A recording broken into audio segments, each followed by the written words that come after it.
श्वेताची छडी नको सासूबाई, नको, मला मारू नका सासूबाई. असं कसं? अगं इतके दिवस तुझी घरातच नाटकं चालू होती, पण आता बाहेरच्या माणसासमोर आमची आबरू घालवण्याचा घाटच घातलायस की नाही तू? मग एवढ्या मोठ्या पराक्रमासाठी तुला बक्षीस द्यायलाच पाहिजे की नाही? नका ना सासूबाई, असं नका करू. ठीक आहे, वेताच्या छडीचा प्रसाद नंतर, त्या वैद्याला इथून हाकलल्यानंतर त्याला या घरातून घालवायचं, आणि तेही तू घालवायचं. मी वाईटपणा घेणार नाही. तू बोलवलंस ना त्याला, तू वाईटपणा घ्यायचा. बुवा आजोबांना जायला सांगायचं, असं वागून माझ्या बुवा आजोबांचा अपमान करायचा? असं कसं सांगायचं? एखाद्या माणसाला घरातून जायला कसं सांगता येईल? इथून तो म्हातारा थेट तुझ्या माहेरी पोचेल इथलं सगळं वर्णन करायला.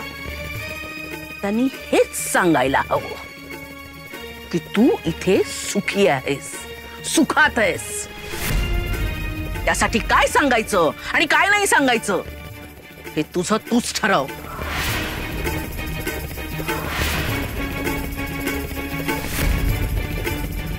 नाही रमाई, सखूला खरंच बरं नाहीये. नदीवर पडली ती आणि डोक्याला मुकामार लागलाय तिच्या. हात पण दुखावलाय तिचा. नीट ऐक, त्यालाच नाही घरातल्या कुणालाही कळता कामा नये तुझ्या हाताला काय लागलंय आणि काय नाही ते. विशेषतः दिगूला.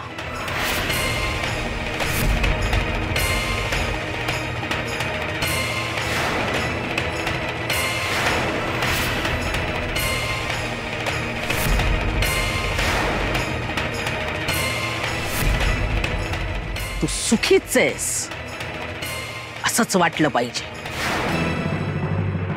तुझ्या कुंकवाची शपथ आहे तुला, तुझ्या कुंकवाची शपथ आहे तुला. कुंकवाची म्हणजे दिगूची, दिगूची. समजताय ना? आणि यात कुचराई केलीस ना तो वैद्य बुवाच्या डोळ्यात पाणी येईल असं जळजळीत अपमान करेल. गाठ मारून ठेव.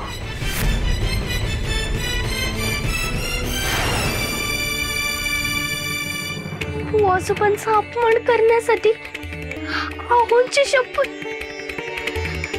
कसं रे करायचंय आता मिठुऱ्या? कोणीतरी मणभराचं पोतं ठेवलंय माझ्या माथ्यावर असं वाटतंय. सखूला बरं नाहीये, तेव्हा तिला उगाच इथे बोलून त्रास का द्यायचा? त्यापेक्षा मलाच घेऊन चला तिच्या खोलीत, तिथेच जाऊन बघतो मी तिला.